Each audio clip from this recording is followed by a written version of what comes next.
여러분 반갑습니다. 김종철입니다. 오늘 아침에도 나오다 보니까 역시 아직까지 날씨는 좀 쌀쌀합니다. 그래도 예전보다는 조금 좀 나아진 것 같습니다. 역시 외출하실 때는 외투를 두둑하게 입고 아주 건강한 모습으로 외출하셔야 될 것 같습니다. 자, 근데 이렇게 아침에 일찍 나오는데도요, 오늘 아침에 조깅하는 분들이 역시 계시더라고요.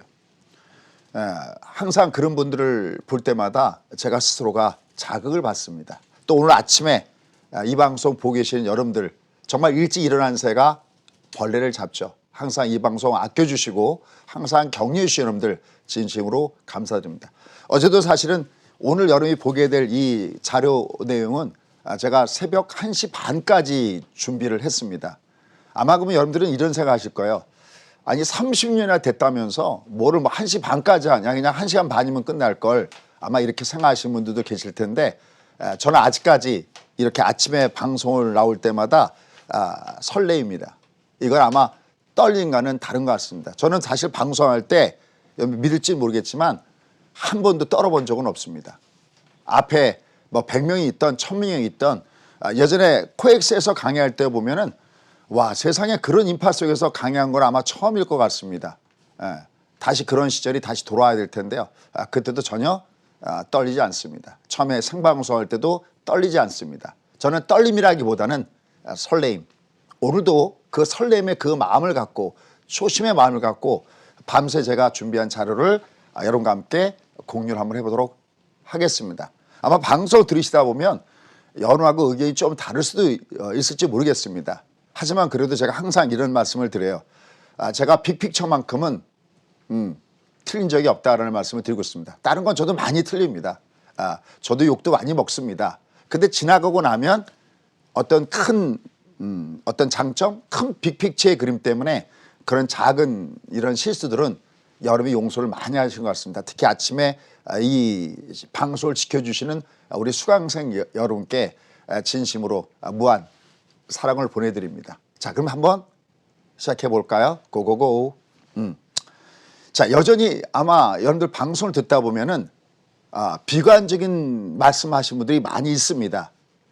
또 비관적이라고 표현하보다는 우려 섞인 얘기를 하는 분들이 많습니다.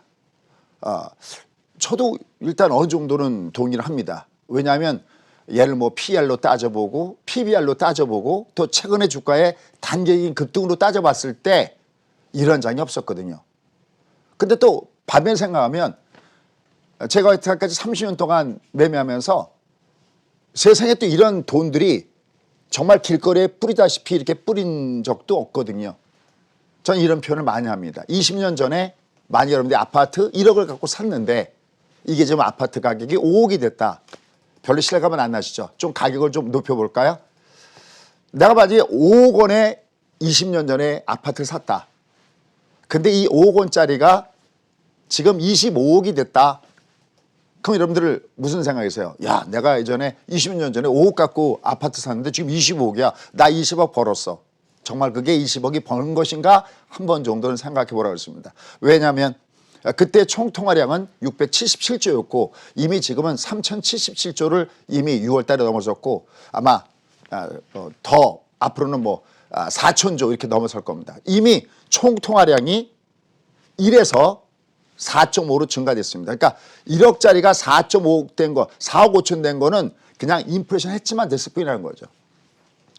그럼 조금 제가 오늘 무슨 얘기를 할지 아마 여러분들은 감을 잡으셨을 겁니다. 그렇습니다. 지금 주가가 더 올라가? 저는 주가 올라갈 때 올라간다는 개념이 아니라 다시 재평가 받고 있구나.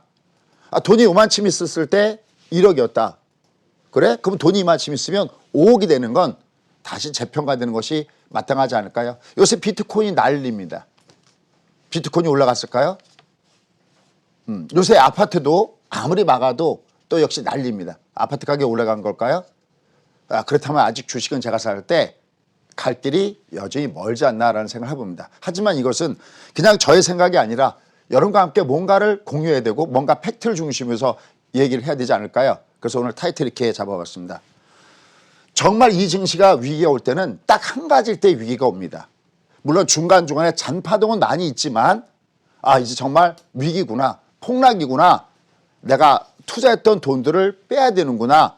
이건 딱 한 가지일 때 그 위기가 온다라는 겁니다. 만약에 그 위기가 오지 않았으면, 아직 그 위기가 좀 저 멀리 있다면 여러분들 내년 2021년도에 계속해서 주문했듯이 부자가 되기 위해서는 미리 주도주라고 생각하는 그 종목군단들을 여전히 여러분들은 조정받을 때마다 줍줍 해야 된다라는 겁니다. 자, 그러면 왜 그런지 한번 제가 지금부터 이 증명 문제를 풀어보도록 하겠습니다. 전 영어 정말 못한다고 그랬죠. 저는 미국 상공에만 돌면 가족 만나러 갔는데도 가족에 대한 설레임보다는 그 앞에를 통과할 때 야, 이 사람들이 오늘 나한테 많이 질문하면 어떡하지? 영어는 짧은데 그러면서 항상 공포 아닌 공포증을 갖고 그렇게 갑니다. 다만 제가 딱 하나 잘하는 게 있습니다. 산수, 수학, 그리고 제가 제일 전공이 있습니다. 너 대학교 때 전교 뭐니? 그러면 전 서슴없이 얘기합니다. 포카요. 포카만큼은 정말 잘 칩니다. 포카는 그래서 제가 드라마 중에서는 예전에 소위 갓병원이죠. 나왔던 오일이라는 드라마를 참 너무나 재밌게 봤는데, 수학은 여러 가지를 생각하게 합니다. 객관적이어야 되고요. 또 포커는 거기다가 심리가 같이 포함되어 있습니다. 상대방과의 심리 게임이 포함되는 거죠. 주식시장에 딱 맞는 것 같습니다. 자, 그러면 그 포카 치는 마음으로, 수학을 좋아하는 마음으로 지금부터 한번 열어보도록 하겠습니다. 가시죠. 자, 일단 먼저 팩트가 중요하죠. 야, 상승장에서 언제 주가가 폭락이 있었지? 그걸 정리해 봤습니다. 일단 먼저 이 앞에 지금 이제 주가가 이만큼 올라갔는데, 그러면 이거랑 똑같은 것이 앞에 어디 있었냐는 겁니다. 왜냐하면 역사는 반복되고, 그래서 우리는 그것을 사이클이라고 얘기하고, 온고이지신, 바로 옛 것을 알아야 지금 것을 알죠. 어느 역사 교수님이 하신 말씀을 전 지금도 잊지 않고 때가 될 때마다 말씀을 드립니다. 당신들 역사 왜 배우는지 알아? 그럼 저희 생각에 그거 지나간 거 뭐하러 배웁니까? 바로 과거 속에 미래 해답이 있는 거야. 와, 그 얘기는 저한테 너무나 신선한 얘기였었고, 아마 제가 평생을 살아가는데도 중요한 하나의 교감이 되지 않을까라는 생각을 해봅니다. 그렇습니다. 바로 과거를 알아야 미래를 알 수 있다라는 거, 저는 아주 거기에 100% 동일합니다. 자, 그러면 우리가 직전 상승세가 어디서냐면, 여러분 아시다시피 2008년도에 리먼 사태가 터진 다음에 2009년도 3월 달에 미국 증시는 바닥을 찍었습니다. 우리는 그보다 조금 앞에 바닥을 찍었지만 다시 내려왔다 가기 때문에 거의 바닥을 찍었던 시점은 대동소이합니다. 2009년 3월 달에 바닥을 찍고, 이 장이 완벽하게 누구라가 봐도 이제는 끝났구나라고 모두가 인정하는 그 꼭지다운 꼭지는 언제 있었냐면 2018년도 1월 달에 있었습니다. 다만 한 번 더 올라가서 미국은 10월 달까지 소위 쌍봉을 주면서 조종다운 조종을 주죠. 바로 워렌 버핏조차도 깨졌다고 하는 2018년도 4분기 주가 폭락 주는 거 기억나시죠? 12월 달에. 2018년도는 참으로 미국 시장한테도 잔인한 시장이었습니다. 그때까지 주가는 위로 올라갑니다. 근데 우리는 좀 다릅니다. 우리는 그 앞에 우리가 소위 약간 비아냥거리듯이 얘기하는 게 있죠. 바로 우리는 5년 동안에 소위 박스피라는 것이 있었습니다. 그럼 도대체 우리는 왜 박스피가 있었을까? 우리가 결국은 시장이 하락하느냐 안 하락하느냐 하는 것은, 물론 이 중에서는 우리나라 시장을 중심에서 매매하시는 동학개미 분들도 계시지만 해외 서학개미 분들도 많이 계시죠. 사실은 서학개미 그분들은 환율 문제만 아니라면, 제가 생각할 때는 항상 저도 저희 수강생한테 그런 얘기합니다. 은퇴할 때는 3분의 1은 미국 주식 갖고 은퇴하십시오라고 합니다. 왜? 우리랑은 결이 다릅니다. 우리 올라가야 31개월, 한 2년 동안 2years, 제가 맨날 얘기하는 2years, 2년 동안 가면 그 다음에 내려갑니다. 근데 미국은 그게 아니라 기본이 66개월이고요. 아마 미국 갔다 오신 분 계시죠? 워싱턴 도로에 보면 66번 도로 있습니다. 기본이 66개월입니다. 5년이 기본이에요. 그리고 제대로 한번 먹어주면 미국은 10 years, 무려 10년이나 주가가 위로 갑니다. 이때 미국 시장의 모습 보면 이건 10 years, 10년이나 올라간 장세입니다. 근데 우리는 그중에 5년 동안 박스피가 있었습니다. 그럼 언제 우리가 와닿는 충격이 언제 있었냐라는 겁니다. 일단 첫 번째는 주가 급락한 요인이 4가지가 있었습니다. 언제냐면 바로 11년도에 바로 유로발 재정 위기가 있었죠. 2008년도에는 금융 위기였었잖아요. 그죠? 금융 위기였는데 이 금융 위기를, 유로발 위기는 뭐냐면 그걸 정부가 다 껴안게 된 겁니다. 그러니까 금융 위기가 유럽에서는 뭐로 나타났냐면 바로 재정 위기로 나타났습니다. 이때 우리는 주가가 굉장히 심하게 조정을 받았습니다. 좀 이따 그래프를 보시면 좀 더 아실 겁니다. 근데 두 번째 주가가 급락하는 위기가 언제 있었냐면 바로 2013년 5월 달 바로 그 유명한 테이퍼링 바로 요 사건입니다. 갑자기 벤 버냉키가 헬리콥터에서 돈을 뿌려댄다고 하는 그 벤 버냉키가 느닷없이 갑자기 졸지에 의회에서 우리 조만간 테이퍼링 할 수 있어. 여러분 테이퍼링 하는 내용에 대해서 여러분 굉장히 헷갈려 하시는 분들이 아직까지 계신 것 같아요. 여러분 테이퍼링은 시중에서 돈을 흡수하는 것이 아닙니다. 테이퍼라는 이 개념은 어떤 개념이냐면은 뿌리는 돈의 규모를 조금 줄인다라고 보시면 됩니다. 쉽게 얘기하면 물은 틀어놓긴 틀어놓는데 콸콸콸콸 틀어놓다가 그걸 조금 조이는 것이지 돈을 흡수하는 것은 아닙니다. 다만 그것만 갖고서도 주시장은 출렁거립니다. 특히 이머징 마켓 시장 쪽은 굉장히 큰 충격을 받습니다. 바로 우리가 요 5년 사이에 박스 P 썼을 때 미국은 상관없이 우리는 박스 P 썼을 때 왜 박스 P 썼느냐? 바로 이머징 마켓 시장 쪽에 소위 긴축 발작이라는 것이 나타날 가능성이 있기 때문에 우리는 상당히 많이 움직입니다. 그다가 우리도 영향을 받았지만 미국이 드디어 영향다운 영향은 바로 여기가 첫 번째 첫 단추입니다. 이 앞에까지는 미국은 그렇게 큰 영향을 받았다고 할 수는 없는데 여기서 비로소 첫 번째 큰 영향을 받습니다. 그러니까 우리가 상승장에서 어디가 주가가 폭락이 있느냐 할 때 우리가 어디다가 신경을 써야 되느냐는 겁니다. 지금 오늘 아침에 우리 앵커도 얘기했지만 코비드 19 여전히 부담스럽죠. 우리도 이거 300까지 가면 굉장히 부담스럽죠. 근데 제가 몇 번 얘기하죠. 시장은 냉정하다 못해 냉혹하다. 이미 3월 달에 지난 3월 달에 1400대에서 바로 코로나19에 대한 부분 때문에 굉장히 부담감을 느꼈을 때 저희 수강생한테 한 얘기가 딱 하나가 있습니다. 시장은 코로나19가 해결될 쯤 되면 주가는 이미 저만큼 가 있다. 시장은 냉정하다 못해 냉혹하다. 아마 여기서도 제가 몇 번 얘기한 적이 있었을 겁니다. 정말 시장은 정말 냉정하고 냉혹합니다. 더 냉정하다고 느꼈던 것이 언제냐면 9.11 테러 때 그 테러를 잊고 여전히 계속 TV에서는 그때 그 잔해 현장을 보여주는데 주가는 저만큼 올라가더라고요. 그때 제가 정말 느낀 게 많습니다.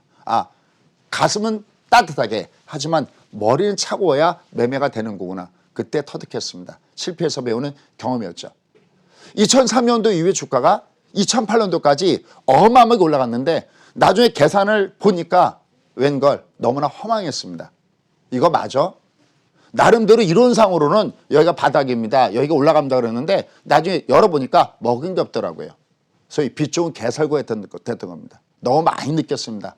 이렇게 하는 건 매매가 아니구나. 그래서 제가 이렇게 계속 빅픽처 그런 이유가 이 장을 여러분 마음속에도 어느 정도 가면 나도 이 장 가는구나 느끼는데 나중에 계좌 까보면 먹은 게 하나도 없습니다. 왜요? 전부 다 트레이딩 주 갖고 하기 때문에 그렇습니다. 트레이딩 주가 뭔지 아시죠? 올라갈 때 신나게 올라가는데 내려갈 때 추풍약처럼 깨져갖고 뒤늦게 들어간 사람은 왕창 손해가 나고 잘 들어갔던 사람들도 챙겨놓지 못하면은 그대로 제자리에 오는 거죠. 소위 타이밍을 맞춰야지만 먹는 게 바로 트레이딩 주입니다. 지금은 트레이딩을 해서는 안 되고 뭘 해야 되느냐? 투자를 해야 됩니다. 저는 요번에 개인적으로 여태까지 30년 동안 하면서 제일 제가 뭔가 그 누구를 위해서 봉사한 느낌이 듭니다. 이번에 저희 수강생들 나름 매매 잘 하셨거든요. 왜냐하면 붙잡았거든요. 여기서는 트레이딩 하시면 안 됩니다. 예를 들어서 삼성전자 같은 경우도 6만 전지에서 왔다 갔다 할 때 얘는 이 아래에서 산 다음에 배당까지 받으셔야 됩니다라는 말씀드렸고요. 제가 TV 나올 때마다 계속 레버지를 보셔야 됩니다. 레버지가 지금 2더블, 3더블 나와 있습니다. 테슬라는 무려 4배가 폭등했습니다. 같이 했거든요. 저희 수강생하고요. 저도 처음이거든요. 왜요? 그 앞에 워낙 못했기 때문에 그 못함을 딛고 이거 아니구나. 왜 자꾸만 트레이딩 하려고 그러지? 왜 자꾸만 맞추려고 그러지? 맞출 수도 없는데. 하지만 여러분들 정말 여러분들이 매매 경험이 없어도 내가 매매해서 이익을 올릴 수 있는 건 뭐냐면 잔파동을 맞출 수 없습니다. 그러나 조금만 연구하면 빅픽처의 그림은 나옵니다. 그 빅픽처의 그림은 지난번에 손흥민 선수의 축구를 갖고 얘기했습니다. 공을 상대방 골문으로 가기 전에 옆으로 패스하죠. 심지어는 뒤로 백패스도 합니다. 그러나 거기가 타켓은 아니죠. 목표는 정해져 있다는 것이죠. 그 목표는 한 번 방향을 잡으면 쉽게 바뀌지 않습니다. 우리는 그것을 트렌드라고 하고 그것을 트렌드 팔로잉이다라고 합니다. 지금 이 방송을 보신 분들한테 정말 가장 중요한 것은 뭐 제가 뒤에서 어쩌고 저쩌고 그게 중요한 게 아니라 빅픽처의 그림. 손흥민 선수는 과연 공을 어딜 향해서 차고 있는가? 지금 이 장은 어딜 향해서 가고 있는가? 중간중간에 혹시 패스에 속지 않는가? 이 부분을 보셔야 됩니다. 근데 여전히 다행스러운 것이 있습니다. 바로 그것이 뭐냐면 지금 이 장이 여전히 기대감을 갖게 하는 세 가지 숨겨진 이유가 있거든요. 그 앞에 팩트부터 먼저 체크하고 들어가는 겁니다. 자, 일단 이게 굉장히 중요한 부분입니다. 그 다음에 여기는 다 급락 그런데 여기는 단어를 폭락이라는 단어를 썼죠. 아마 이런 단어 하나 사용 때문에 제가 봄부터 그렇게 서쪽새는 그렇게 울었나 봅니다. 한 송이 국화꽃을 피우기 위해서 저 같은 둔탱이는 이게 빨리빨리 돼야 되는데 아직 30년 됐는데 새벽 1시 이상 잡고 있어야 요 단어 하나를 쓴다는 겁니다. 단어 하나하나에 굉장히 신경을 쓰고 있습니다. 좀 이따 얘기했지만 패드도 단어 하나하나에 신경을 쓰고 있습니다. 2018년도에 결국은 뭐가 나타났냐? 금리 인상이 있었습니다. 이때 처음으로 금리 인상한 다음에 이때 금리 인상했습니다. 바로 이것이 여름에 가장 어려운 거죠. 주가가 위로 올라가다가 중간에 금리 인상을 하는데 금리 인상을 딛고 주가가 올라간다는 겁니다. 그죠? 근데 어딘가에는 금리 인상을 했을 때 그것이 폭락의 원인이 된다는 거죠.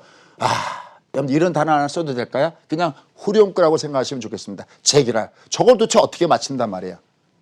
그래서 저는 30년이 걸렸나 봅니다. 전 지금도 주가 어디까지 올라간다고 그럴 때 어디까지 올라가는지 모른다고 그랬죠. 그냥 분명한 것은 여전히 지금 얘는 가고 있는 중이고 다만 얘가 위에서 꺾일 때는 그 정도는 판단할 수 있다고 했습니다. 정말 그게 나타나면 이렇게 말씀드렸습니다. 저는 중간중간에 마디존이 나타나도 방송에서 그런 얘기하죠. 여러분 지금 마디존 왔어요? 라는 얘기 하잖아요. 마디존이 아닌 진짜 이런 장이 나타났을 때 최선을 다해서 한번 여러분과 함께 거기서 탈출하도록 노력하도록 하겠습니다. 근데 아직은 탈출을 고려할 때는 아닌 것 같습니다. 자, 왜 그런가? 좀 더 가까이 가보도록 하겠습니다. 미증시입니다. 저쪽 맨 끝에가 바로 시장이 바닥을 찍었을 때 나타나는 구간이 바로 여기였습니다. 2009년도 바로 3월 달이었었습니다. 이때 주간 바닥 찍고 올라갑니다. 여기가 진정 꼭지다운 꼭지였었습니다. 이때 2018년도에 금리를 4번이나 올립니다. 그럼 여기 가는 동안에 중간중간에 보이시죠? 이게 지나갔으니까 잘 안 보일지 모르지만 미국 시장도 조금 영향을 받은 것은 아까 얘기했던데 2011년도에 유로발 재정위기가 터졌을 때 이때 조정을 좀 제법 받습니다. 아마 이 주가가 몇 개월 동안 조정받았기 때문에 이건 지나갔으니까 쉽게 얘기할 수 있지 사실 저 정도의 구간이면 야 이거 정말 주가가 폭락하는구나 라고 느낀 정도가 바로 이겁니다. 근데 이걸 우리가 어찌 알겠습니까? 테스형도 모르는데. 그렇죠? 다만 이런 이게 와도 여기는 상처가 아물고 가더라는 겁니다. 왜? 이때 여전히 금리는 무슨 금리에 놓여졌으냐면 제로금리에 놓여졌다는 겁니다. 어느 정도 빠지면 제로금리는 쉽게 해서 안전판 역할을 한다는 것을 꼭 머릿속에다 기억하시기 바랍니다. 주가의 바닥은 경계 바닥으로 잡으면 큰일 납니다. 한참 늦습니다. 아직까지 이 장을 부정적으로 얘기하는 분들 그런 분들은 왜냐하면 이 장에 올라갈 때 편성을 못했거든요.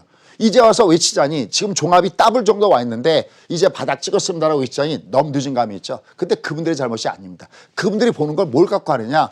바로 경기 갖고 보기 때문에 그분들의 기준은 아직 아닌 게죠. 하지만 사실 경기도 말씀드렸죠. 지난 5월 달에 바닥을 찍었습니다라고 했습니다. 2분기에 바닥을 찍었다라는 말씀 드렸죠. 근데 주가의 바닥은 훨씬 그보다 먼저 옵니다. 기본이 한 3 내지 6개월은 먼저 온다고 그러죠. 이때 한번 주가가 폭락을 경험하게 됩니다. 이건 우리가 알 수 없습니다. 다만 이런 거는 갑자기 나타나니까 이거는 소위 뭐로 커버가 되느냐. 이건 대응으로 커버가 됩니다. 저는 30분 동안 한 게 이겁니다. 그래 딴 건 잘 못합니다. 그러나 요건 좀 제가 할 줄 압니다. 제가 도움이 됐으면 좋겠습니다. 저런 것이 나오면은. 자, 그런데 이제 드디어 우리가 공부해야 될 저거 충분히 공부하면 맞출 수 있어라는 것이 바로 겁니다. 여기가 주가가 상당히 큰 폭으로 주가가 조정을 받습니다. 이때 주목할 것은 기초품 수상을 같이 한다면 여기 240선을 잘 보셔야 됩니다. 얘가 주가가 조정받아도 240선 위에서 조정받는 건 조정이 아닙니다. 그냥 흔들릴 뿐입니다. 근데 어디서 조정할 때가 진짜 위험한 조정이냐면 240선 아래에서 조정이 정말 위험한 조정입니다. 30년 노하우로 찾아낸 그 노하우입니다. 그러나 여러분들은 아마 느끼는 감정은 다 다를 겁니다. 이미 저희 수강생은 이게 얼마나 중요한지를 제가 그분이 저랑 인연 맺은 지 1년이면 1년 동안 확인시켜 드렸고 그분이 저랑 맺은 인연이 3년이면 3년 동안 이걸 확인시켜 드렸습니다. 수강생중에서 소위 반장님이 계십니다. 모든 일을 다 도맡아 하시는 분이죠. 그분이 제 옆에서 7년 되셨거든요.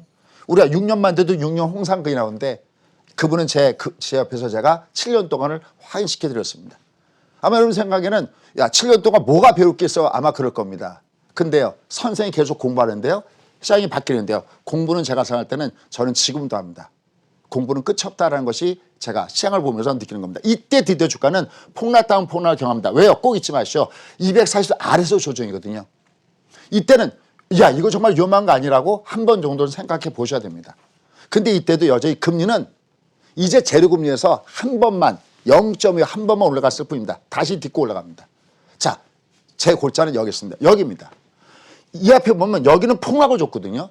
근데 헷갈리는 게 여기입니다. 바로 2017년도인데 2016년도 1년 동안 있다가 여기서 시장이 폭락하다 보니까 제니 옐런이 금리 올리지 못하고 1년 있다가 금리 올립니다. 그러면 2016년 12월부터 2017년까지 금리 똑같이 4번 올리거든요. 근데 주가는 올라가고 올라가고 또 올라가고 올라가고 올라갑니다. 근데 여기서는 주가가 폭락을 주게 됩니다. 왜일까요? 준비 답변 됐습니까? 결론 될까요? 이때는 왜 그러냐면 2017년도에는 어떤 일이 있었냐면 바로 트럼프 대통령 민주정부와 소위 진보를 외치는 민주정부는 정부가 무슨 일이든지 다 도맡아서 해야 된다는 쪽이고요. 공화당 정부, 트럼프의 공화당 정부 그게 아닙니다. 풀어줄게. 니들이 알아서 해. 뭘 풀어줬느냐.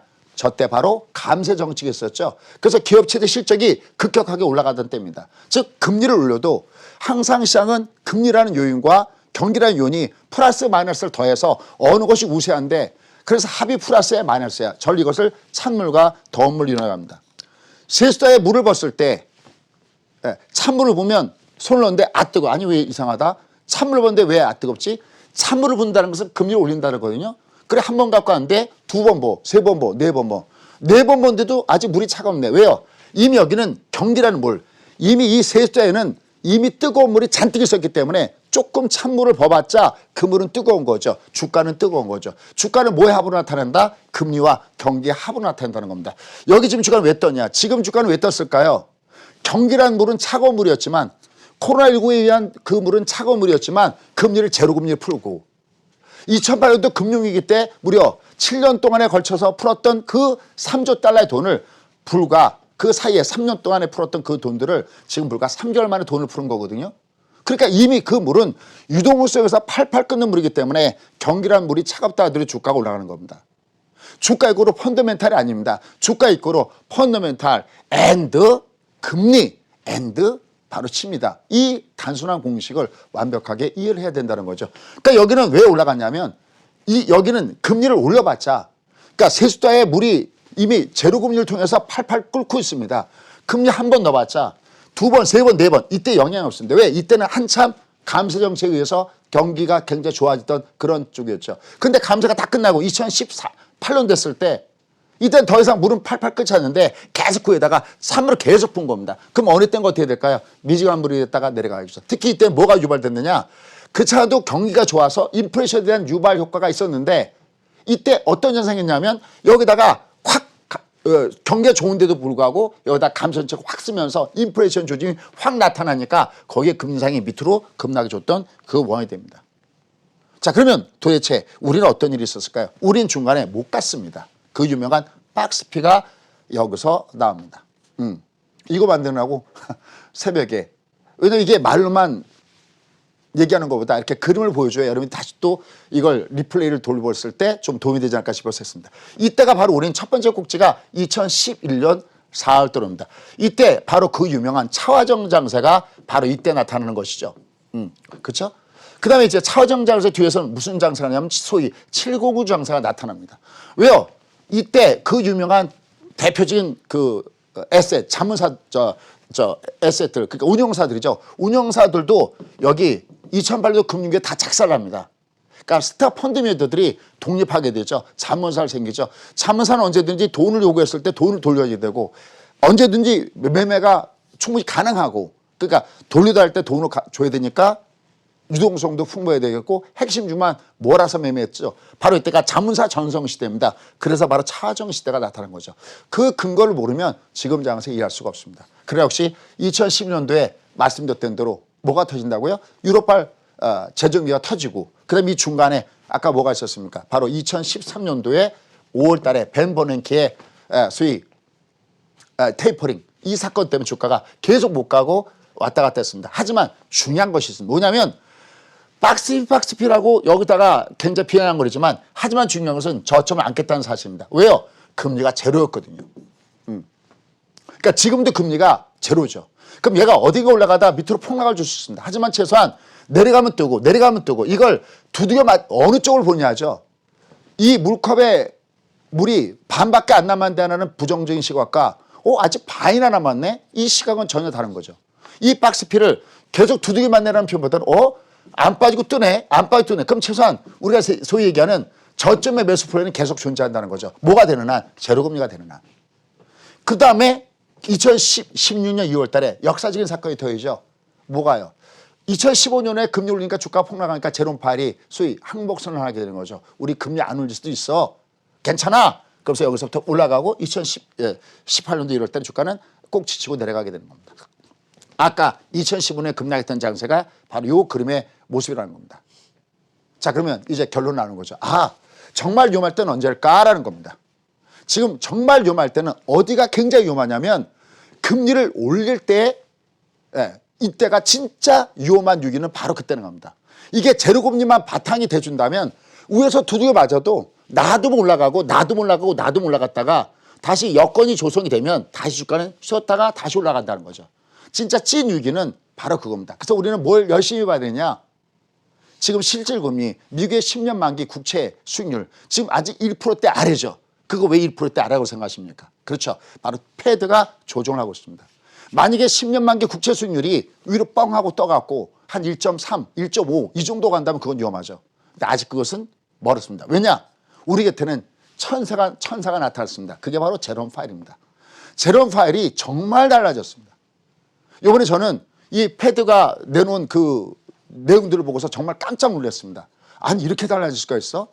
야 이건 정말 대단한 건데 자 그러면 도대체 주도주 선춤에 숨겨진 이유는 어디 있는지 한번 보도록 하겠습니다. 자 일단 먼저 기존의 이유들을 보도록 하겠습니다. 매번 제가 말씀드렸던 지금은 풍부합니다. 유동성이. 이미 2023년까지는 제로금리를 유지한다 그랬죠. 바로 요겁니다. 아까 제가 급락 그러다가 폭락이라는 단어를 꺼냈었는데 하물며 저 같은 사람도 단어 하나에 굉장히 치중하면서 세심하게 보는데 여러분 별 상관없이 보지만 하지만 패드는 그 단어 하나에 어마어마하게 공을 들인다는 얘기를 실제 여기에 몸을 담았던 분들이 한결같이 얘기하는 것이 겁니다. 여기에 중요한 단어가 나오죠. Further substantial progress. 상당히 의미 있는 그러한 진전이 있을 때까지는 현재 상황을 위한다. 이 단어를 굉장히 프로들은 굉장히 귀하게 여기고 있습니다. 야 정말 제롬 파웰이 마음을 단단하게 먹었구나 라는 겁니다.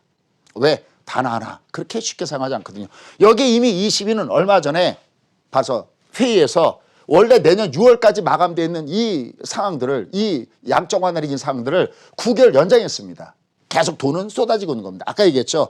제로금리가 바탕이 되는 날 내려는 가겠지만 내려갈 땐 다시 또 밑에서 저점에 매수한 찬스이지 여기는 아직까지는 본격적으로 내가 탈출구를 정할 부분은 아니다. 완급은 물론 조심해야 되겠지만 그다음에 무엇보다도 이런 유동성에다가 내년에 기저효과가 따르습니다. 지금 이미 올해 마이너스 3.7%에서 마이너스 2.4%로 이미 상향 중이었습니다. 내년의 경기 어떻게 된다고 보십니까? 내년에 4.1로 보고 있습니다. 어마어마한 거죠. 그 다음 연도에 3점입니다. 그 다음에 여기를 주목해야 됩니다. 2023년도. 이게 무슨 얘기냐.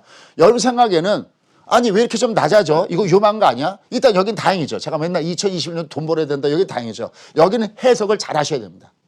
이건 나빠지는 게 아니라 드디어 정상으로 돌아온 겁니다. 이거는 우리가 교감, 부교감 그런 얘기를 많이 합니다. 이게 너무 항진되어 있는 겁니다. 미국은요 경제 성장률이 막 3%, 4%가 가면 이건 비정상입니다. 다시 미국이 정상 궤도로 돌아오는 것은 2023년도를 갖고 있는 겁니다. 무조건 과유불급 넘치는 게 좋은 게 아니거든요. 이때가 제대로 미국은 정상으로 온다. 2023년도 가서야 드디어 미국은 어떤 조치를 취할 것이라는 얘기가 바로 그것이었습니다. 그래서 누차 얘기하죠. 미국뿐만 아니라 일단 우리는 골디락스의 장세가 기대된다는 것이 바로 이겁니다. 그럼 지금부터 숨겨진 이유들을 말씀드리도록 하겠습니다. 시간이 얼마 없기 때문에 자막을 보고서 그런지 보시면 좋겠는데요. 결론만 좀 말씀드리겠습니다. 첫 번째 숨겨진 이유. 제로팔이 어마어마한 얘기를 했습니다. 어떤 얘기를 했느냐. 테이퍼링을 벤 버냉키처럼 하지 않겠다. 무슨 얘기입니까? 벤 버냉키는 갑자기 2013년도 5월 달에 의회에서 야 우리 테이퍼링 할 수 있어. 난리가 났었습니다. 근데 바로 제롬 파웰은 우리 충분히 예고할게. 이게 첫 번째입니다. 테이퍼링은 급속히 유동성을 축소해버리면 지금 왜냐하면 양적 완화를 했던 부분이잖아요. 양적 완화에서 돈을 뿌렸던 부분이 있는데 이걸 갖다가 긴축 발작을 방지하기 위해서 그 양적 완화를 축소한다. 걷어들인 게 아니라 착각하면 안 됩니다. 뿌린 걸 좀 작게 하겠다. 이것만 나와도 우리는 굉장히 큰 타격을 받습니다. 자, 그래갖고 생긴 것이 뭐냐면 여기요. 이거 뭐냐면 통화가 아주 약한 나라들 이런 나라들을 프레자일이라고 하는데 5개 나라가 이 나라였었어요. 여기다가 뭐 3나라를 더 합하기도 했고 심지어는 엣지 이거 뭡니까? 아주 위험의 끝에 있는 우리가 엣지라고 하죠. 끝에 있는 나라들 이렇게 해갖고 이런 나라들 많이 씁니다. 우리도 자유롭진 않았죠. 왜? 우리 대외 의존도가 굉장히 높죠. 그 다음에 두 번째 우리가 여전히 선취해야 될 두 번째 중요한 이유가 있습니다. 그건 뭐냐면 아직까지 완전한 솔림 현상이 없다. 지금도 TV 보시면요. 여전히 나는 반은 팔았습니다. 나는 아직까지 아니라고 봅니다 하는 사람도 많습니다. 유튜브에도 보면 많이 나와 있습니다. 그분들이 고마운 거죠. 왜? 이게 18급 착으로 다 가버리면 장은 더 이상 가지를 않습니다. 끝나버리는 거죠. 근데 여전히 비관 논자가 나오고 있고 우리가 잘 아는 사람 손정희 회장 뭐라고 했습니까? 2, 3개월 내에 세계 경제 위기에 가능성이 있다. 물론 이건 좀 더 두고 봐야죠. 근데 이 기사가 나온 게 11월 달에 나온 거거든요. 그럼 지금 11월 달에 그거 못 때렸다가는 11월 달에 주가 12월 때 올라가면 하나도 못 먹었겠죠. 800억 달러 현금을 갖고 있다. 물론 이건 봐야지 합니다. 다만 이렇게 부정적 기각이 나오고 있습니다. 그 다음에 일부에서는 버블론도 나오고 있습니다. 왜요? 지난번에 얘기했던데 에어비앤비가 상장되자마자 더블 갔고요. 그 다음에 도어대시라든지 스토프트 플레이크 같은 데가 전부 다 이렇게 과외를 주고 있습니다. 하지만 결국 이렇게 부정적인 것들이 좋다. 그 다음에 우리가 잊고 있었던 호재가 있습니다. 그것이 뭐냐면 지금 공매도가 없다는 겁니다. 보십시오. 주가 올라가면 조정을요. 이렇게 받지 않습니다. 이렇게 받고 있습니다. 왜요? 공매도가 없어서요. 저는 앞으로 3월이 또 무지하게 궁금합니다. 이게 만약에요. 공매도가 있었으면 장이 지금까지 버틸 수 있을까요? 결코 그럴 수 없다고 생각합니다. 상당 부분이 공매도가 없기 때문에 이게 받쳐지고 있습니다. 우리가 잊고 있었던 이유는 바로 공매도가 없다. 근데 돈들은 계속 들어왔습니다. 돈들은 또 4조 원이나 돈이 더 추가적으로 더 많이 들어왔습니다. 이런 걸 모르서 내가 과연 먹을 수 있을까요? 그래서 주로 가격 조정보다는 기간 조정의 모습을 주고 있는 것이 바로 현 부분이다라는 겁니다. 자, 그러면 최종 결론 보도록 하겠습니다. 자, 이건 그냥 제가 지나가겠습니다. 왜? 이미 제 방송에서 계속 보셨던 분들은 제가 이 장이 간다고 하면서 3월 달부터 이렇게 보여드렸던 그림들이 바로 이 그림이었죠. 특히 이게 참 기억에 남네요. 반드시 빅사이클. 자, 그러면 도대체 오늘은 어떤 그림을 여러분과 함께 할까요? 준비되셨나요? 마지막 저의 라스트 장면, 로마 휠 같은 그 라스트 장면을 준비하기 위해서 저는 새벽 1시 반까지 이 작업을 했는가 봅니다. 오늘 준비는 이겁니다. 마침 한경에 좋은 기사가 하나 떴더라고요. 딱 보겠습니다. 파웰이 풀어놓은 진이. 진이가 뭔지 아시죠? 그 병 속에서 나오죠. 거대한 거인이 진이가. 이로 인해서 빠지는 것은 오직 달러 가치밖에 없다. 나머지 자산 가치들은 전부 다 올라가고 있다. 요 기사 내용이 바로 한경에서 나와 있더라고요. 여기 보시면 중간의 내용들은 제가 뭐 시간이 거의 뭐 다른 일을 해야 되니까 이걸 여러분들 한번 읽어보시기 바라겠습니다. 요 진이가 풀어놓으면서 자산 가치가 치솟고 있고 언제든지 필요하면 자산 매입 규모를 언제든지 늘리겠다 하고 있고 바로 그런 분 때문에 뭐 별의별 게 다 올라가고 있습니다. 여전히 시장을 부정적으로 보는 사람들이 여전히 많이 놓여 있습니다. 그게 오히려 제가 생각할 때는 바로 호재의 내용입니다. 파웰이 진위를 풀어놨다. 아우 정말 멋있는 표현 같습니다. 이 기사는 한번 찾아서 자세하게 한번 읽어보시기 바라겠습니다.